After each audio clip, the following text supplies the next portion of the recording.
She was a princess of the sea, with a voice more beautiful than any human. But she was willing to give it all up, her home, her family, and even her voice, for the love of a human prince and the chance to gain an immortal soul. Hello, and welcome to MagicSurprise F. Today we invite you to journey deep beneath the waves, to a magical kingdom of coral and pearls, for one of the most beloved and poignant fairy tales from the master storyteller Hans Christian Andersen. Story: The Little Mermaid. Far out in the ocean, the water is as blue as the petals of the loveliest cornflower, and as clear as the purest glass. But it is very deep too. It goes down deeper than any anchor rope will go, and many, many steeples would have to be stacked one on top of another to reach from the bottom to the surface of the sea. It is down there that the sea folk live. Now don't suppose that there are only bare white sands at the bottom of the sea. No, indeed.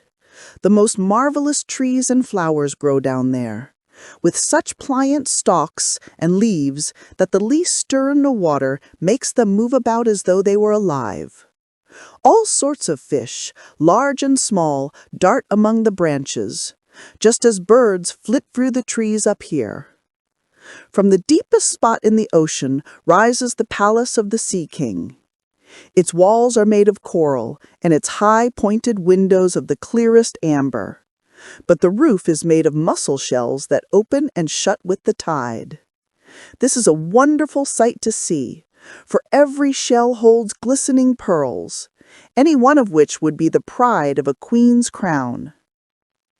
The Sea King down there had been a widower for years, and his old mother kept house for him. She was a clever woman, but very proud of her noble birth. Therefore she flaunted 12 oysters on her tail, while the other ladies of the court were only allowed to wear 6. Except for this, she was an altogether praiseworthy person, particularly so because she was extremely fond of her granddaughters, the little sea princesses. They were 6 lovely girls, but the youngest was the most beautiful of them all. Her skin was as soft and tender as a rose petal, and her eyes were as blue as the deep sea. But like all the others, she had no feet. Her body ended in a fish tail. The whole day long they used to play in the palace, down in the great halls where live flowers grew on the walls. Whenever the high amber windows were thrown open, the fish would swim in, just as swallows dart into our rooms when we open the windows. But these fish now would swim right up to the little princesses to eat out of their hands and let themselves be petted. Outside the palace was a big garden, with flaming red and deep blue trees. Their fruit glittered like gold, and their blossoms flamed like fire on their constantly waving stalks. The soil was very fine sand indeed, but as blue as burning brimstone. A strange blue veil lay over everything down there.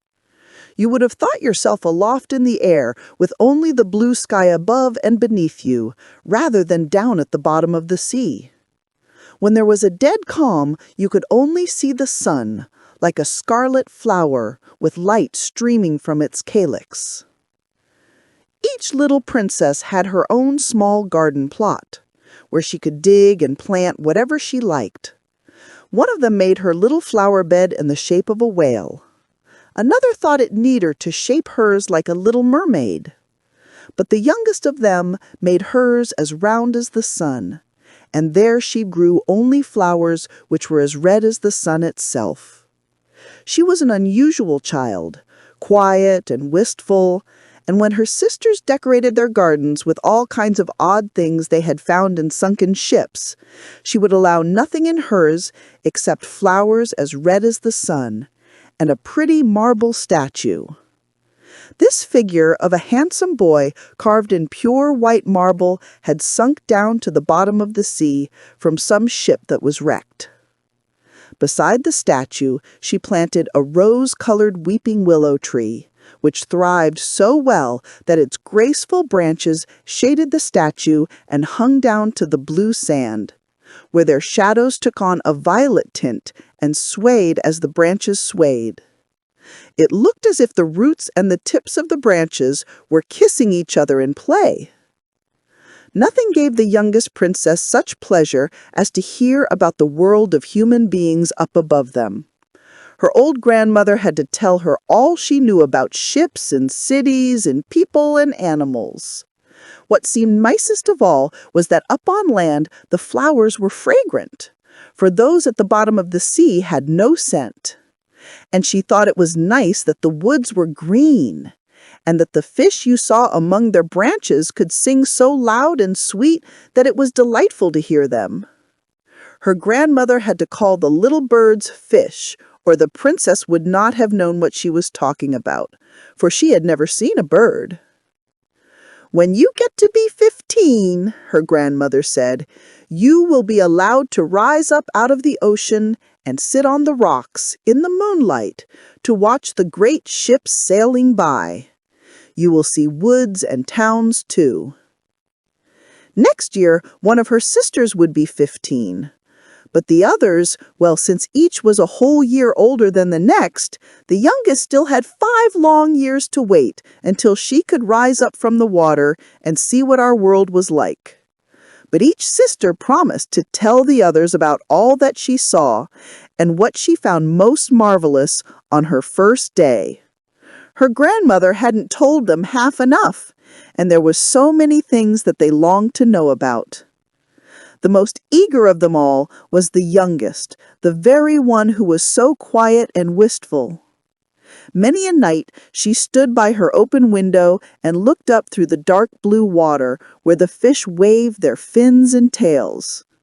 She could just see the moon and stars. To be sure, their light was quite dim, but looked at through the water, they seemed much bigger than they appear to us. Whenever a cloud-like shadow swept across them, she knew that it was either a whale swimming overhead or a ship with many human beings aboard it. Little did they dream that a pretty young mermaid was down below, stretching her white arms up to the keel of their ship. Thanks for joining us for this first part of this timeless tale that sweeps the hearts of all ages. What dessert do you think it would be if this taste of the magical kingdom of coral and pearls was a sweet? Let us know in the comments.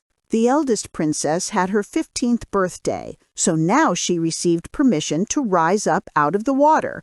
When she got back, she had 100 things to tell her sisters about, but the most marvelous thing of all, she said, was to lie on a sandbar in the moonlight when the sea was calm, and to gaze at the large city on the shore, where the lights twinkled like hundreds of stars, to listen to music, to hear the chatter and clamor of carriages and people, and to see so many church towers and spires, and to hear the ringing bells. Because she could not enter the city, that was just what she most dearly longed to do. Oh, how intently the youngest sister listened! After this, whenever she stood at her open window at night and looked up through the dark blue waters, she thought of that great city with all of its clatter and clamor, and even fancied that in these depths she could hear the church bells ring. The next year, her second sister had permission to rise up to the surface and swim wherever she pleased. She came up just at sunset, and she said that this spectacle was the most marvelous sight she had ever seen. The heavens had a golden glow, and as for the clouds, she could not find words to describe their beauty. Splashed with red and tinted with violet, they sailed over her head, but much faster than the sailing clouds were wild swans in a flock. Like a long white veil trailing above the sea, they flew toward the setting sun.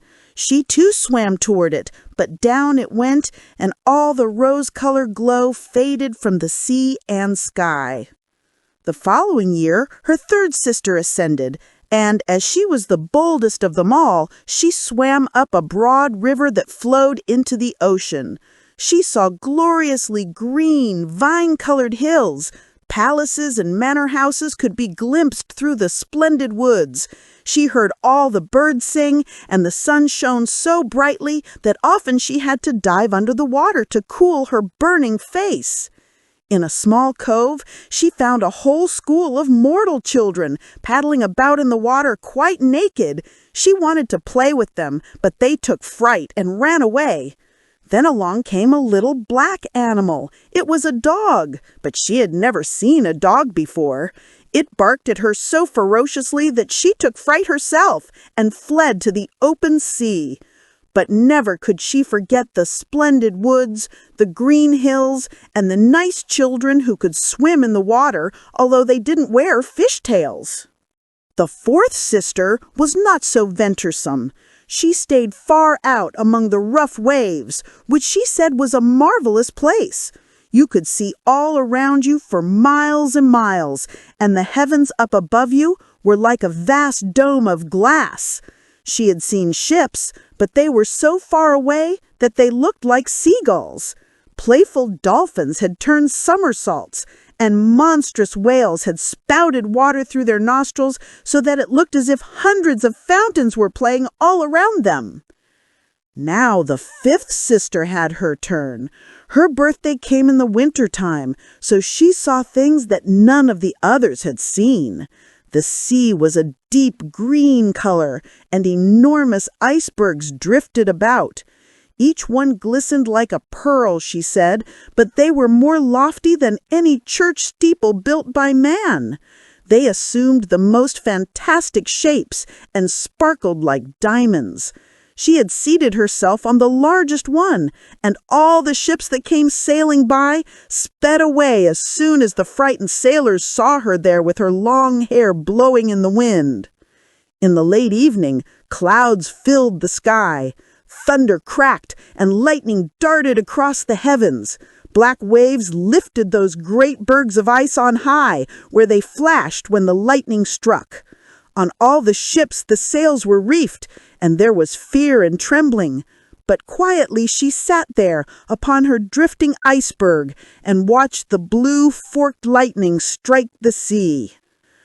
Each of the sisters took delight in the lovely new sights when she first rose up to the surface of the sea, but when they became grown-up girls who were allowed to go wherever they liked, they became indifferent to it. They would become homesick, and in a month they said that there was no place like the bottom of the sea where they felt so completely at home. On many an evening the older sisters would rise to the surface, arm in arm, all five in a row. They had beautiful voices, more charming than any of the mortal beings. When there was a storm about, and they anticipated a shipwreck, they would swim before the ship and sing most seductively of how beautiful it was at the bottom of the ocean, trying to overcome the prejudice that the sailors had against coming down to them. But people could not understand their song and mistook it for the voice of the storm, nor was it for them to see the glories of the deep. When their ship went down, they were drowned, and it was as dead men that they reached the king's palace. On evenings when the mermaids rose through the water like this, arm in arm, all five, their youngest sister stayed behind alone, looking after them and wanting to weep. But a mermaid has no tears, and therefore she suffers so much more. "Oh, how I do wish I were 15, she said. "I know I shall love that world up there and all the people who live in it." And at last she too came to be 15. "Now I'll have you off my hands," said her grandmother, the old queen dowager. "Come, let me adorn you like your sisters." In the little maid's hair she put a wreath of white lilies, each petal of which was formed from half of a pearl. And the old queen let 8 big oysters fasten themselves to the princess's tail as a sign of her high rank. "But that hurts," said the little mermaid. "You must put up with a good deal to keep up appearances," her grandmother told her. Oh, how gladly she had shaken off all these decorations and laid aside the cumbersome wreath. The red flowers in her garden were much more becoming to her, but she dare not make any changes. "Goodbye," she said, and up she went through the water, as light and as sparkling as a bubble.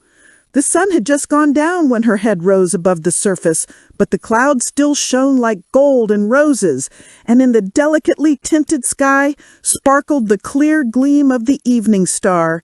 The air was mild and fresh, and the sea unriffled. A great three-master lay in view, with only one of all its sails set, for there was not even the whisper of a breeze, and the sailors idled about in the rigging and on the yards. There was music and singing on the ship, and when night came on, they lighted hundreds such brightly colored lanterns that one might have thought that the flags of all nations were swinging in the air. The little mermaid swam right up to the window of the main cabin, and each time she rose with the swell, she could peep in through the clear glass panes at the crowd of brilliantly dressed people within. The handsomest of them all was a young prince with big dark eyes. He could not be more than 16 years old. It was his birthday, and that was the reason for all the celebration. Up on deck, the sailors were dancing, and when the prince appeared among them, 100 or more rockets flew through the air, making it as bright as day. These startled the little mermaid so badly that she ducked under the water. But she soon peeped up again, and then it seemed as if all the stars in the sky were falling around her. Never had she seen such fireworks. Great suns spun around, splendid firefish floated through the blue air, and all these things were mirrored in the crystal clear sea.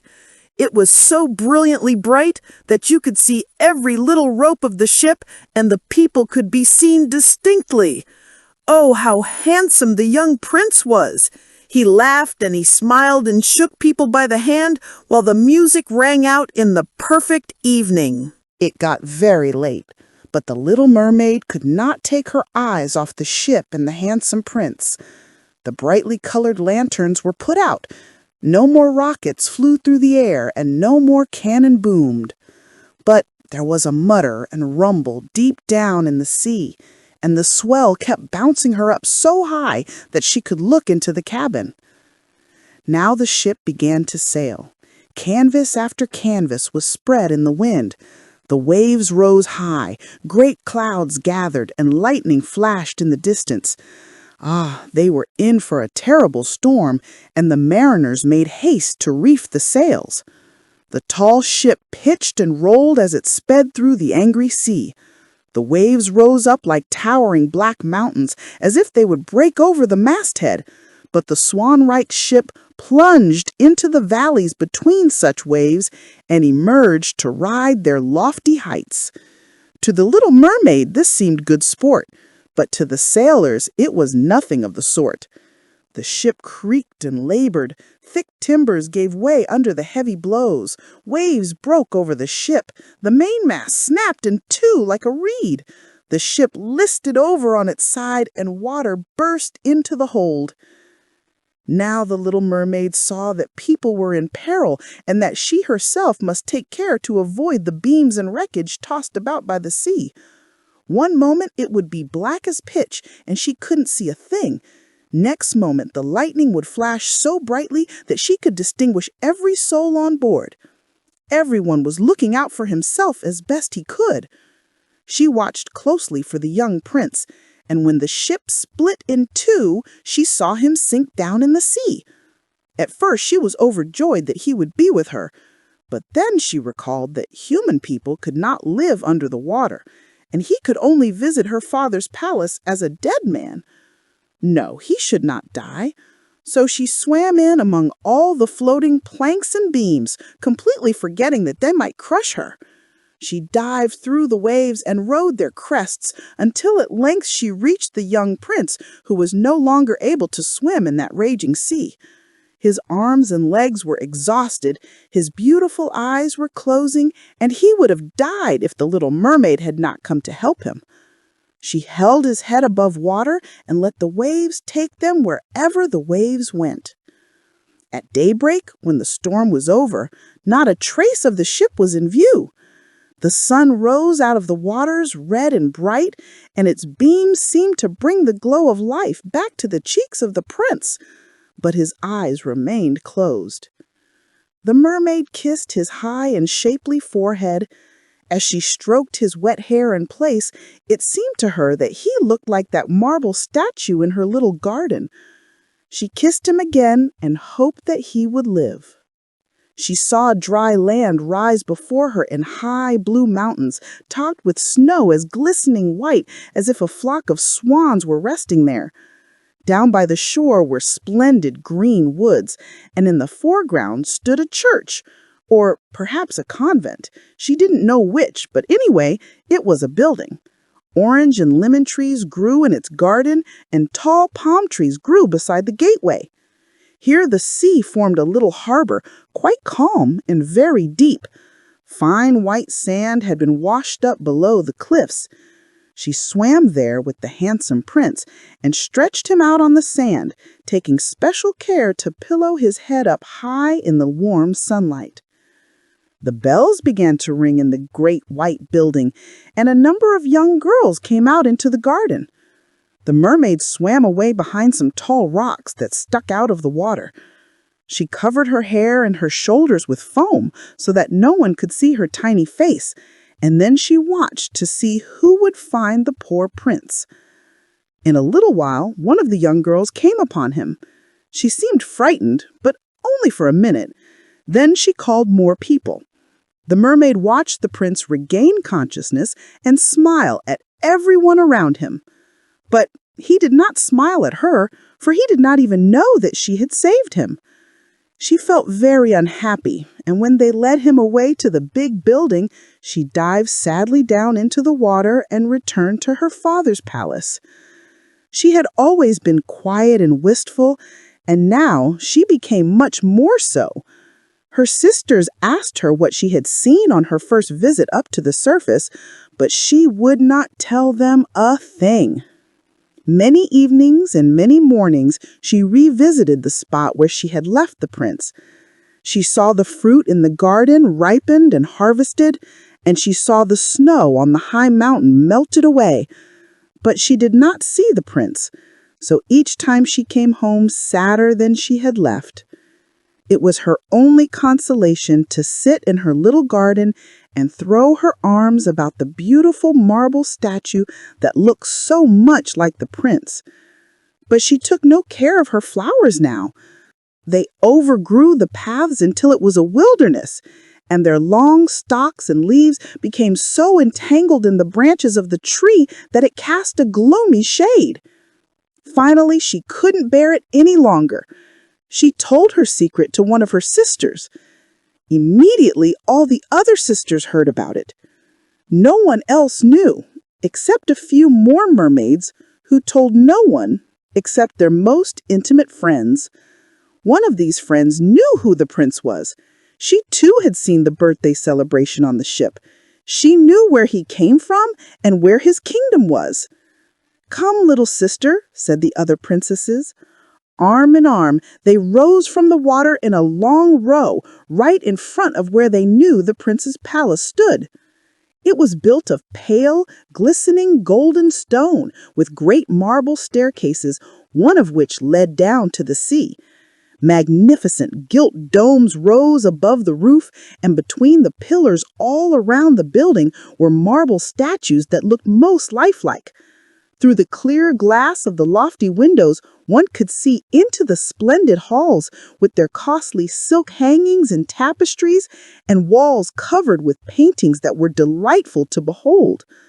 In the center of the main hall, a large fountain played its columns of spray up to the glass-domed roof, through which the sun shone down on the water and upon the lovely plants that grew in the big basin. Now that she knew where he lived, many an evening and many a night she spent there in the sea.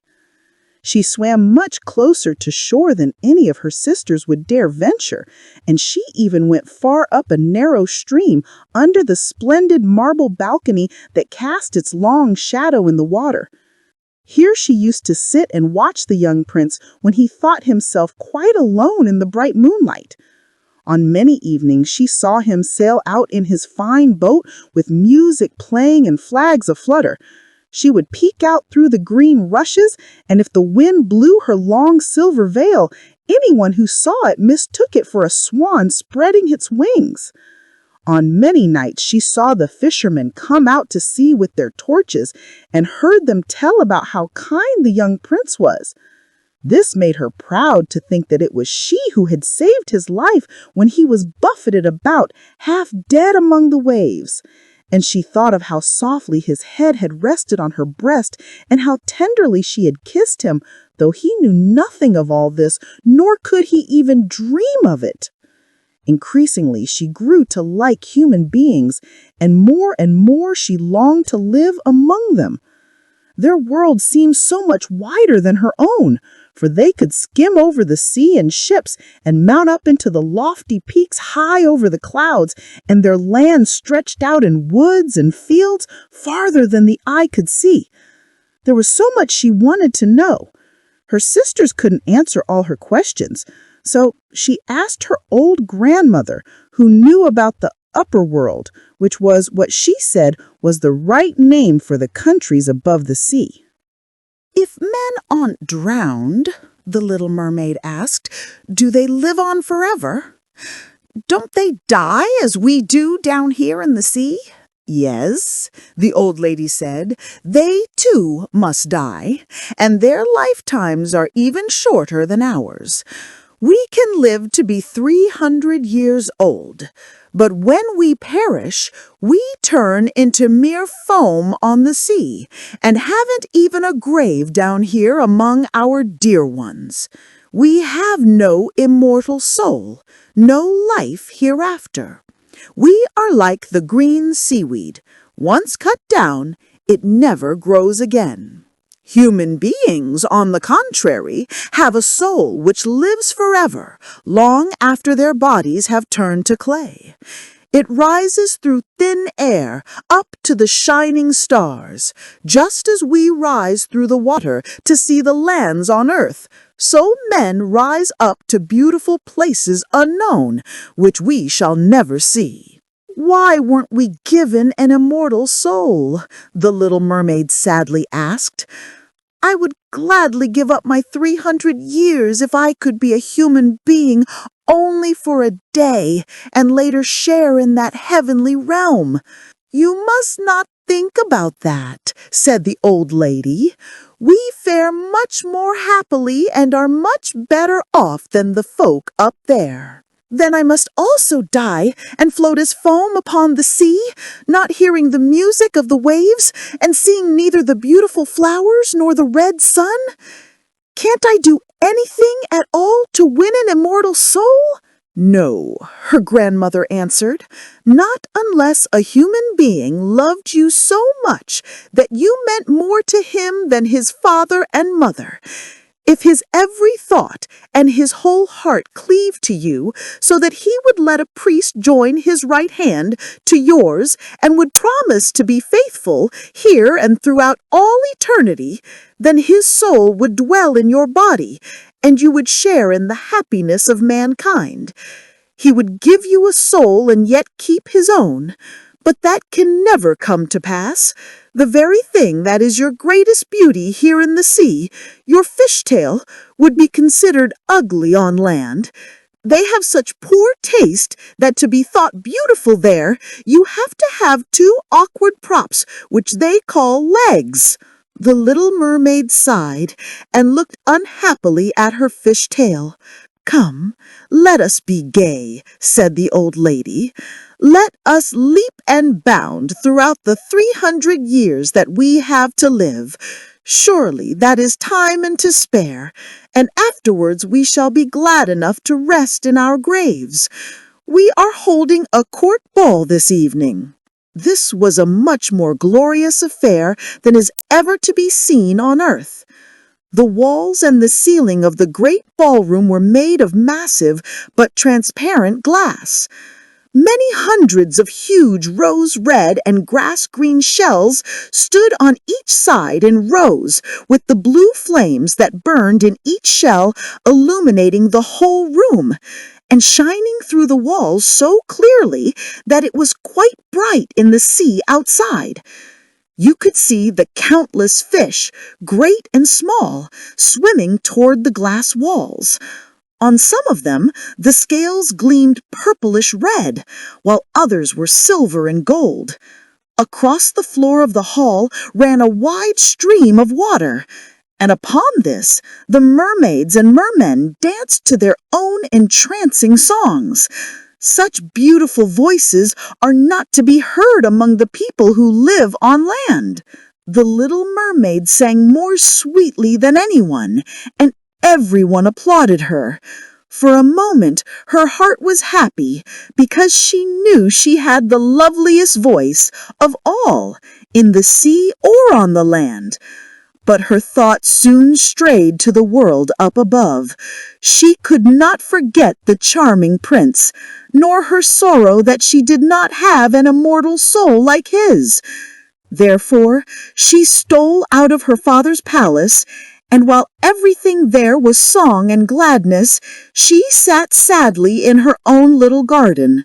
Then she heard a bugle call through the water, and she thought, "That must mean he is sailing up there, he whom I love more than my father or mother, he of whom I am always thinking, and in whose hands I would so willingly trust my lifelong happiness. I dare do anything to win him and to gain an immortal soul. While my sisters are dancing here in my father's palace, I shall visit the sea witch of whom I have always been so afraid. Perhaps she will be able to advise me and help me." The little mermaid set out from her garden toward the whirlpools that rage in front of the witch's dwelling. She had never gone that way before. No flowers grew there, nor any seaweed. Bare and gray the sands extended to the whirlpools, where, like roaring mill-wheels, the waters whirled and snatched everything within their reach down to the bottom of the sea. Between these tumultuous whirlpools, she had to thread her way to reach the witch's waters. And then, for a long stretch, the only trail lay through a hot seething mire, which the witch called her peat marsh. Beyond it her house lay in the middle of a weird forest, where all the trees and shrubs were polyps, half animal and half plant. They looked like 100-headed snakes growing out of the soil. All their branches were long, slimy arms, with fingers like wriggling worms. They squirmed joint by joint, from their roots to their outermost tentacles, and whatever they could lay hold of, they twined around and never let go. The little mermaid was terrified and stopped at the edge of the forest. Her heart thumped with fear, and she nearly turned back. But then she remembered the prince and the souls that men have, and she summoned her courage. She bound her long flowing locks closely about her head so that the polyps could not catch hold of them, folded her arms across her breast, and darted through the water like a fish, in among the slimy polyps that stretched out their writhing arms and fingers to seize her. She saw that every one of them held something that it had caught with its hundreds of little tentacles, and to which it clung as with strong hoops of steel. The white bones of men who had perished at sea and sunk to these depths could be seen in the polyps' arms. Ships' rudders and seamen's chests and the skeletons of land animals had also fallen into their clutches. But the most ghastly sight of all was a little mermaid whom they had caught and strangled. She reached a large muddy clearing in the forest, where big fat water snakes slithered about, showing their foul yellowish bellies. In the middle of this clearing was a house built of the bones of shipwrecked men, and there sat the sea witch, letting a toad eat out of her mouth just as we might feed sugar to a little canary bird. She called the ugly fat water snakes her little chickabiddies and let them crawl and sprawl about on her spongy bosom. "I know exactly what you want," said the sea witch. "It is very foolish of you, but just the same you shall have your way, for it will bring you to grief, my proud princess. You want to get rid of your fishtail and have two props instead, so that you can walk about like a human creature, and have the young prince fall in love with you and win him, and an immortal soul besides." At this, the witch gave such a loud cackling laugh that the toad and the snakes were shaken to the ground, where they lay writhing. "You are just in time," said the witch. "After the sun comes up tomorrow, a whole year would have to go by before I could be of any help to you. I shall compound you a draught, and before sunrise you must swim to the shore with it.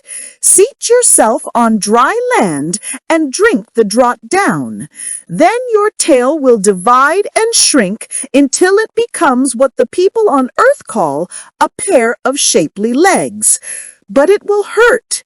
It will feel as if a sharp sword slashed through you.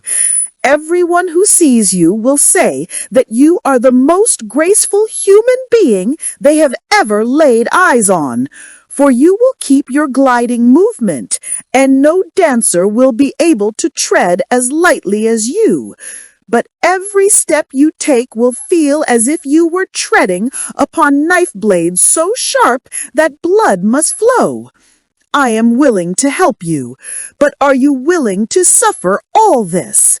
"Yes," the little mermaid said in a trembling voice as she thought of the prince and gaining a human soul. "Remember," said the witch, "once you have taken a human form, you can never be a mermaid again. You can never come back through the waters to your sisters or to your father's palace. And if you do not win the love of the prince so completely that for your sake he forgets his father and mother, cleaves to you with his every thought and his whole heart, and lets the priest join your hands in marriage, then you will win no immortal soul. If he marries someone else, your heart will break on the very next morning, and you will become foam of the sea." "I shall take that risk," said the little mermaid, but she turned as pale as death. "Also, you will have to pay me," said the witch, "and it is no trifling price that I'm asking. You have the sweetest voice of anyone down here at the bottom of the sea, and while I don't doubt that you would like to captivate the prince with it, you must give this voice to me. I will take the very best thing that you have in return for my sovereign draught. I must pour my own blood in it to make the drink as sharp as a two-edged sword." "But if you take my voice," said the little mermaid, "what will be left to me?" "Your lovely form," the witch told her, "your gliding movements, and your eloquent eyes. With these you can easily enchant a human heart. Well, have you lost your courage? Stick out your little tongue, and I shall cut it off.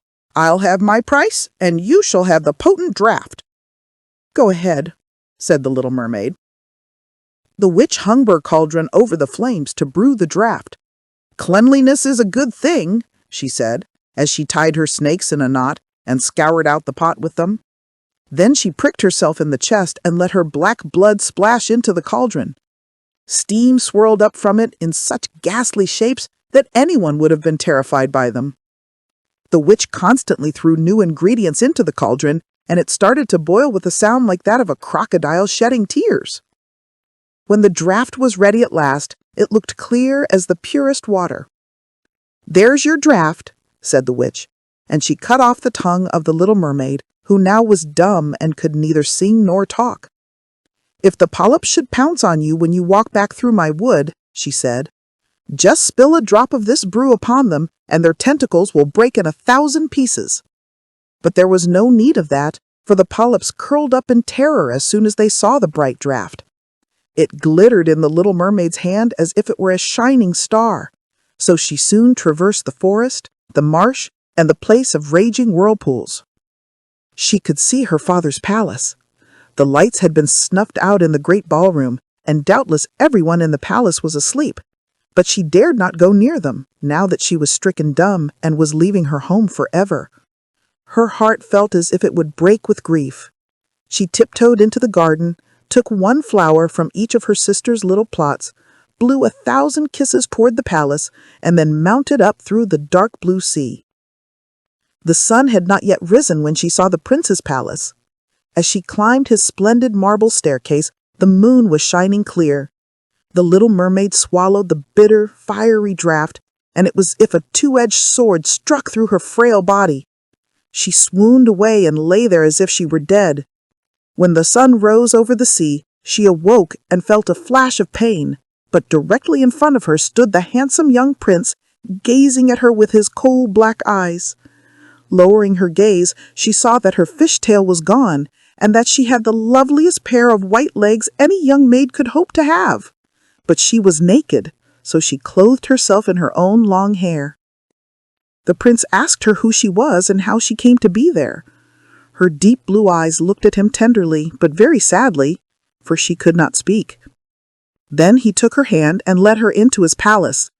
Every footstep felt as if she were walking on the blades and points of sharp knives, just as the witch had foretold, but she gladly endured it.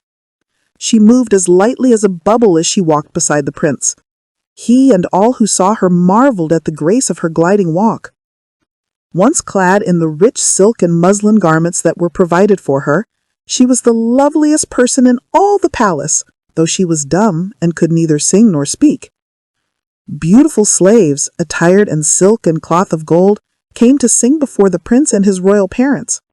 One of them sang more sweetly than all the others, and when the prince smiled at her and clapped his hands, the little mermaid felt very unhappy, for she knew that she herself used to sing much more sweetly. Oh, she thought, if only he knew that I parted with my voice forever so that I could be near him. Graceful slaves now began to dance to the most wonderful music. Then the little mermaid lifted her shapely white arms, rose up on the tips of her toes, and skimmed over the floor. No one had ever danced so well. Each movement set off her beauty to better and better advantage, and her eyes spoke more directly to the heart than any of the singing slaves could do. She charmed everyone, and especially the prince, who called her his dear little foundling. She danced time and again, though every time she touched the floor she felt as if she were treading on sharp-edged steel. The prince said he would keep her with him always, and that she would have a velvet pillow to sleep on outside his door.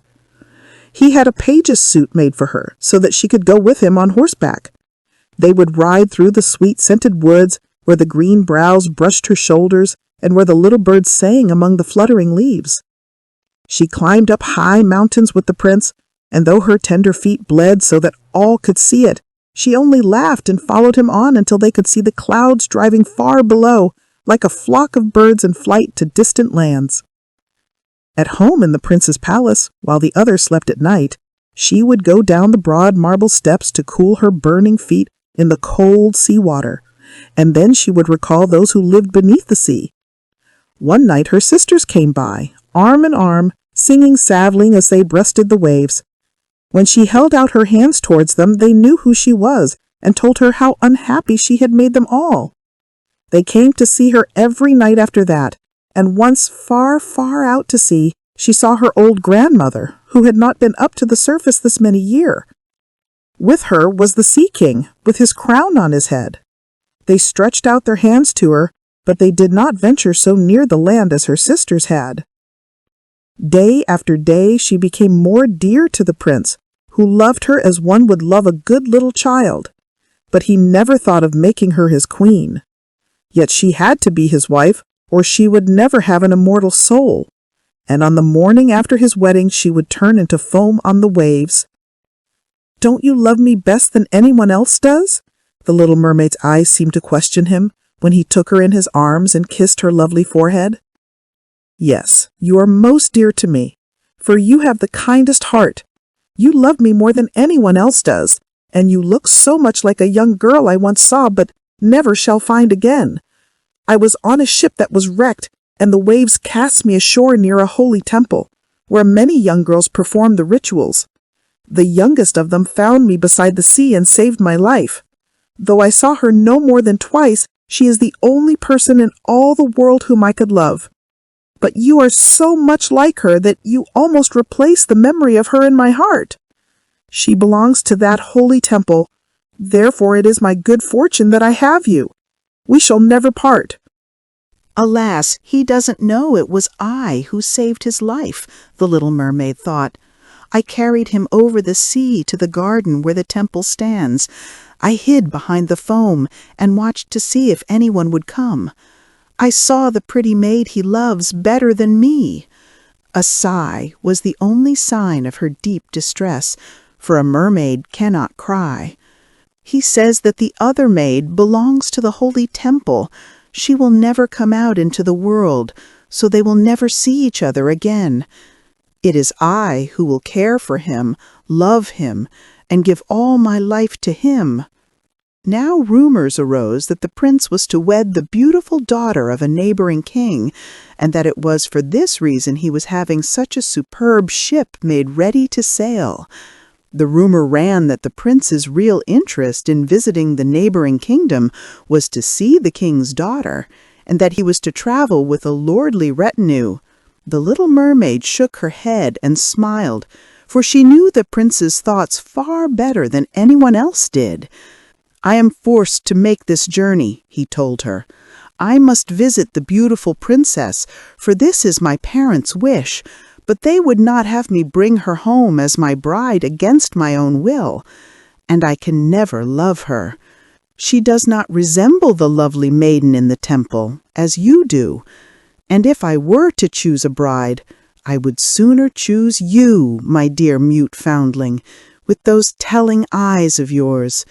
And he kissed her on the mouth, fingered her long hair, and laid his head against her heart, so that she came to dream of mortal happiness and an immortal soul. "I trust you aren't afraid of the sea, my silent child," he said, as they went on board the magnificent vessel that was to carry them to the land of the neighboring king. And he told her stories of storms, of ships becalmed, of strange deep-sea fish, and of the wonders that divers have seen. She smiled at such stories, for no one knew about the bottom of the sea as well as she did.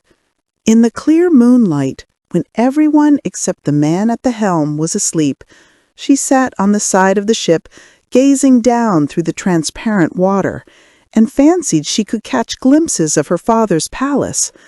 On the topmost tower stood her old grandmother, wearing her silver crown and looking up at the keel of the ship through the rushing waves. Then her sisters rose to the surface, looked at her sadly, and wrung their white hands. She smiled and waved, trying to let them know that all went well and that she was happy. But along came the cabin boy, and her sisters dived out of sight so quickly that the boy supposed the flash of white he had seen was merely foam on the sea. Next morning, the ship came into the harbor of the neighboring king's glorious city. All the church bells chimed, and trumpets were sounded from all the high towers, while the soldiers lined up with flying banners and glittering bayonets.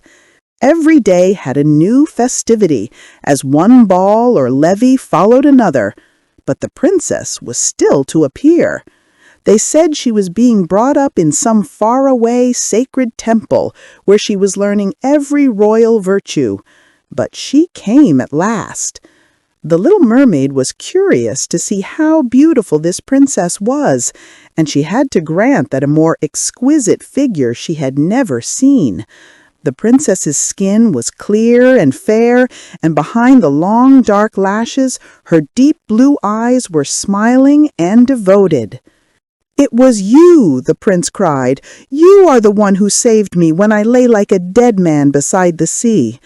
He clasped the blushing bride of his choice in his arms. "Oh, I am happier than a man should be," he told his little mermaid. "My fondest dream, that which I never dared to hope, has come true. You will share in my great joy, for you love me more than anyone does." The little mermaid kissed his hand, and felt that her heart was beginning to break, for the morning after his wedding day would see her dead and turned to watery foam. All the church bells rang out, and heralds rode through the streets to announce the wedding. Upon every altar sweet-scented oils were burned in costly silver lamps. The priests swung their censers, the bride and the bridegroom joined their hands, and the bishop blessed their marriage. The little mermaid, clothed in silk and cloth of gold, held the bride's train, but she was deaf to the wedding march and blind to the holy ritual. Her thought turned on her last night upon earth, and on all she had lost in this world. That same evening, the bride and the bridegroom went on board the ship. Cannon thundered and banners waved. On the deck of the ship, a royal pavilion of purple and gold was set up and furnished with luxurious cushions. Here the wedded couple were to sleep on that calm, clear night. The sails swelled in the breeze, and the ship glided so lightly that it scarcely seemed to move over the quiet sea. All nightfall, brightly colored lanterns were lighted, and the mariners merrily danced on the deck. The little mermaid could not forget that first time she rose from the depths of the sea and looked on at such pomp and happiness. Light as a swallow pursued by his enemies, she joined in the whirling dance. Everyone cheered her, for never had she danced so wonderfully. Her tender feet felt as if they were pierced by daggers, but she did not feel it. Her heart suffered far greater pain. She knew that this was the last evening that she would ever see him, for whom she had forsaken her home and family, for whom she had sacrificed her lovely voice and suffered such constant torment. While he knew nothing of all these things, it was the last night that she would breathe the same air with him, or look upon deep waters or the star fields of the blue sky. A never-ending night, without thought and without dreams, awaited her who had no soul and could not get one. The merrymaking lasted long after midnight, yet she laughed and danced on, despite the thought of death she carried in her heart. The prince kissed his beautiful bride, and she toyed with his coal-black hair. Hand in hand, they went to rest in the magnificent pavilion. A hush came over the ship. Only the helmsman remained on deck as the little mermaid leaned her white arms on the bulwarks and looked to the east to see the first red hint of daybreak, for she knew that the first flash of the sun would strike her dead. Then she saw her sisters rise up among the waves. They were as pale as she, and there was no sign of their lovely long hair that the breezes used to blow. It had all been cut off. "We have given our hair to the witch," they said, "so that she would send you help and save you from death tonight.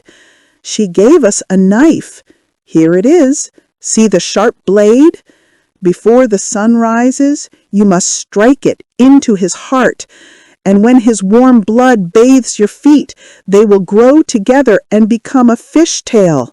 Then you will be a mermaid again, able to come back to us in the sea and live out your 300 years before you die and turn into dead salt sea foam. Make haste! He or you must die before sunrise. Our old grandmother is so grief-stricken that her white hair is falling fast, just as ours did under the witch's scissors. Kill the prince and come back to us. Hurry, hurry! See that red glow in the heavens? In a few minutes the sun will rise, and you must die." So saying, they gave a strange, deep sigh and sank beneath the waves. The little mermaid parted the purple curtains of the tent and saw the beautiful bride asleep with her head on the prince's breast. The mermaid bent down and kissed his shapely forehead. She looked at the sky, fast reddening for the break of day. She looked at the sharp knife, and again turned her eyes toward the prince, who in his sleep murmured the name of his bride. His thoughts were all for her, and the knife blade trembled in the mermaid's hand. But then she flung it from her, far out over the waves. Where it fell, the waves were red, as if bubbles of blood seethed in the water. With eyes already glazing, she looked once more at the prince, hurled herself over the bulwarks into the sea, and felt her body dissolve in foam. The sun rose up from the waters. Its beams fell, warm and kindly, upon the chill sea foam, and the little mermaid did not feel the hand of death. In the bright sunlight overhead, she saw hundreds of fair, ethereal beings. They were so transparent that through them she could see the ship's white sails and the red clouds in the sky. Their voices were sheer music, but so spirit-like that no human ear could detect the sound, just as no eye on earth could see their forms. Without wings, they floated as light as the air itself. The little mermaid discovered that she was shaped like them, and that she was gradually rising up out of the foam. "Who are you? Toward whom I rise?" she asked, and her voice sounded like those above her, so spiritual that no music on earth could match it. "We are the daughters of the air," they answered. "A mermaid has no immortal soul, and can never get one unless she wins the love of a human being. Her eternal life must depend upon a power outside herself. The daughters of the air do not have an immortal soul either, but they can earn one by their good deeds. We fly to the south, where the hot, poisonous air kills human beings unless we bring cool breezes. We carry the scent of flowers through the air, bringing freshness and healing balm wherever we go. When for 300 years we have tried to do all the good that we can, we are given an immortal soul and a share in mankind's eternal bliss. You, poor little mermaid, have tried with your whole heart to do this too.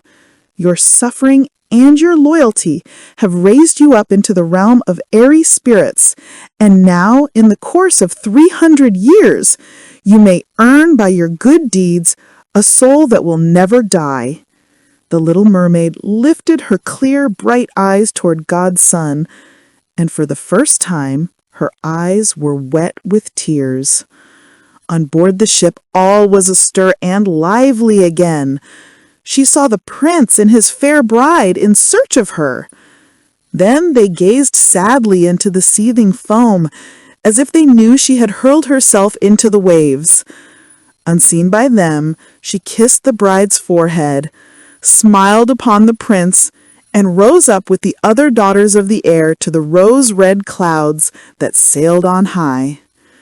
"This is the way that we shall rise to the kingdom of God, after 300 years have passed." "We may get there even sooner," one spirit whispered.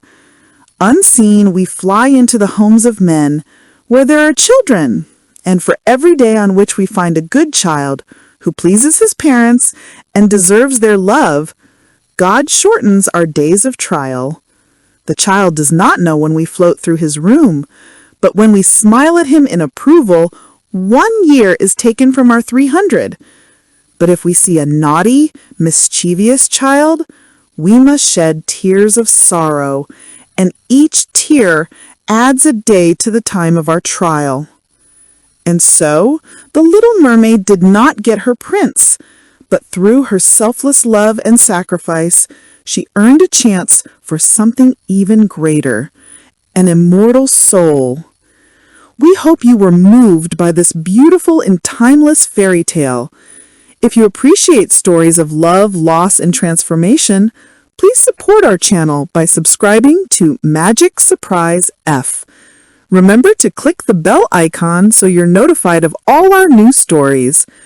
Your likes, comments, and shares help us bring these powerful tales to a wider audience.